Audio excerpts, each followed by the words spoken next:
Oleh karena itu banyak sekali hadis-hadis palsu di kitab beliau. Hadis-hadis tentang nisfu Sa'ban, semuanya palsu kata ulama. Tidak ada yang sah. Kata ulama, barang siapa yang mengangkat itu, mengatakan itu sah, maka hendaklah dia memberikan dalil. Hendaklah dia memberikan sanadnya. Hendaklah dia perlihatkan kepada kita isnadnya. Atas jalan apa dia mensahkannya dan seterusnya. Barangkali ini saudara-saudara yang saya muliakan, dan kita lanjutkan dengan salat insyaallah. Alhamdulillah dan terima kasih. Kita sampaikan kepada Ustaz Abdul Hakim Amir Abdad yang telah menyampaikan materi tentang bahaya menggunakan hadis-hadis palsu dan lemah. Baik, para alim ulama yang saya hormati, yang saya muliakan, kita masuki sesi tanya jawab ini. Untuk termin pertama, 3 orang dari sisi kiri dan kanan. Ya, kami ucapkan terima kasih dan selamat jalan kepada Kiai Munzir Tamam, Ketua MUI Provinsi DKI Jakarta, Ustaz. Iya. Atas sediaan waktu beliau sejak pagi sampai dengan hari ini. Untuk 3 penanya pertama, kami persilahkan kepada Ustaz Dr. Hamdan Rashid, salah seorang Dewan Pimpinan MUI Provinsi DKI Jakarta. Silakan Ustaz. Cukup dengan mic. Assalamualaikum warahmatullahi wabarakatuh. Waalaikumsalam warahmatullahi wabarakatuh.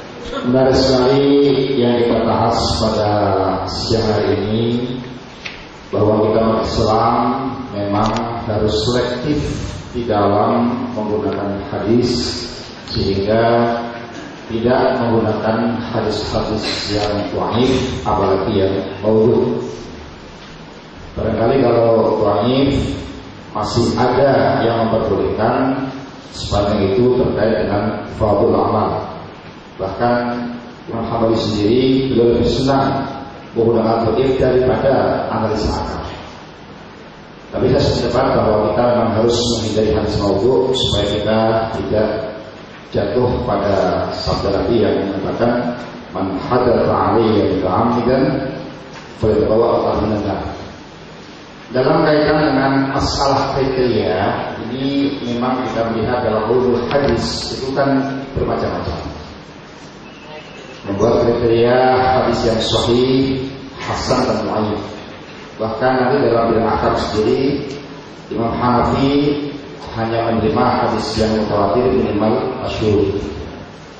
Kemudian nanti di kalangan Syiah itu akan berbeda juga, yang diterima hanya riwayat-riwayat dari Ahlul Bait dan seterusnya. Maka melihat adanya perbedaan-perbedaan di dalam membuat kriteria ini, memang perlu kita gunakan standar yang bisa kita terima semuanya. Kemudian dalam beberapa hadis yang disampaikan tadi, yang disinyalir merupakan hadis yang maudhu', termasuk dalam kaitan dengan masalah ziarah makam Rasul. Sungguh pun hadis itu dinilai sebagai maudhu', tapi tidak menghalangi kita untuk berziarah, apalagi dalam kaitan dengan ziarah ke Masjid An-Nabawi. Karena juga ada hadis yang mengatakan atau syaddu rihal illa dalam masjid, di antara masjid ya. Kemudian juga kita datang ke Rasul. Ini pun juga kalau kita baca dalam surat An-Nisa ayat 64, Allah berfirman, walau annahum idh dhalamu anfusahum ja'uka fastaghfirullah wastaghfirur rasul wallahu tawwabur rahim. Walaupun mungkin berbeda tafsiran, itu jalan pada Rasul masih hidup, tapi juga ada yang menafsirkan datang kepada Rasul setelah wafat pun juga mempunyai suatu fadilah. Oleh karena itu, secara prinsip saya sependapat supaya kita memisahkan mana hadis yang bisa diamalkan dan mana yang tidak. Tapi juga jangan sampai amaliyah yang sudah ada di masyarakat itu langsung kita vonis itu adalah sesat, Sebab boleh jadi ada landasan lain yang terkait dengan amal itu, yaitu dari nas Al-Quran atau mungkin dari hadis-hadis yang lain. Kemudian juga dalam masalah wasilah, kita pun juga tidak boleh memvonis bahwa satu hadis itu syirik. Bukankah kita selalu merupakan ketika azan, di antaranya adalah kita selalu berdoa supaya kita ali Sayyidina Muhammad wasilah. Kita mohon kepada Allah dan hasbi wasilah. Al-Quran juga mengatakan waktu menjadi wasilah. Walaupun mungkin bisa berbeda pendapat, menurut saya wasilah amal soleh. Silakan saja menurut Anda. Kalau menurut keyakinan yang lain barangkali wasilah itu juga bisa kepada orang yang soleh misalnya. Itulah masalah penafsiran. Oleh karena itu, saya sependapat bahwa kita harus meninggalkan sesuatu, tapi jangan langsung memvonis bahwa amaliyah yang dilakukan oleh masyarakat itu mesti salah. Ya. Kemudian terakhir, kita juga perlu waspada di dalam rangka kita komitmen pada sunnah Nabi ini, karena memang ada upaya-upaya dari kelompok-kelompok orang yang tidak suka Islam untuk hadul Islam itu dengan cara ibadul muslimin anti. Antara apa itu? Pertama adalah at-tashkik fi al-ulama. Sungguh pun kita mungkin tidak dapat Al-Ghazali, ada hadis yang masuk oke. Untuk itu kita singkirkan. Tapi bukan berarti semua karya Al-Ghazali itu salah untuk kita. Jangan sampai kita nanti masuk pada jerat atas syirk ulama. Yang kedua, upaya-upaya atas syirk hadis. Nanti kita daripada kita ragu-ragu pakai hadis, kita tinggalkan semua. Ini sudah berbahaya. Sebab kita tidak mungkin bisa mengamalkan Islam tanpa hadis.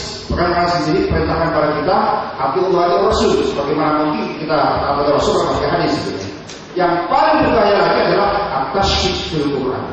Sehingga muncul kelompok liberal yang meragukan pada Al-Quran. Ya. Terima kasih. Akhirnya assalamualaikum warahmatullahi wabarakatuh. Ya. Selanjutnya mohon pertanyaan dipersingkat ya.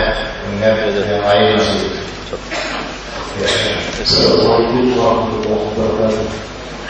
Terima kasih atas waktunya. Nama saya Nur Sadiq, perwakilan dari Masjid Al-Rahman. Pertanyaan saya Ustaz, di dalam kitab Durratul Bahiyah karangan Syekh Islam Ibnu Taimiyah yang disusun oleh Syekh An-Nasyir, di situ disebutkan kesimpulannya seperti ini kira-kira. Tidak gampang menyebutkan sesuatu itu langsung memfonis. Mungkin ada kaitannya dengan pertanyaan Bapak tadi, misalnya ahli taklid, ahli bid'ah gitu. Mohon penjelasannya Ustaz. Mungkin Pak Ustaz udah lebih dalam membaca atau merenungi kitab tersebut. Yang kedua, kitab apa? Coba sebutkan Ustaz. Kitab apa? Sebetulnya apa sih? Kitab apa tanya? Tanya kitab apa? Durratul Bahiyah fi taqlid wal mazhabiyah. Karya siapa? Karya Syekh Islam Ibnu Taimiyah. Saya baca di kutipannya itu di As-Sunnah terbit tahun 2002. Bulannya saya lupa.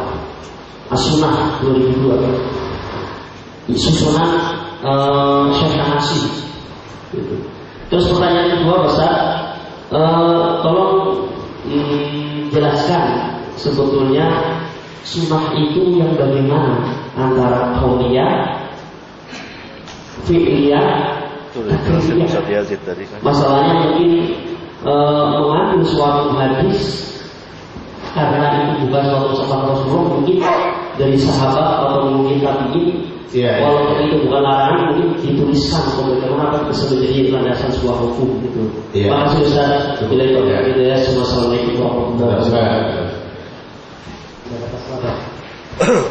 Ada hadis yang terkenal yaitu maulaka lama pelakul akhlak. Nah itu para ulama menyatakan maudhu, tetapi juga kalau nggak salah saya asal dari itu mengatakan maudhu, tapi di dalam makna tidak apa-apa. Nah ini bagaimana dan juga kaitannya dengan keyakinan Nur Muhammad bagaimana? Terima kasih. Assalamualaikum warahmatullahi wabarakatuh. Ya. Yang belum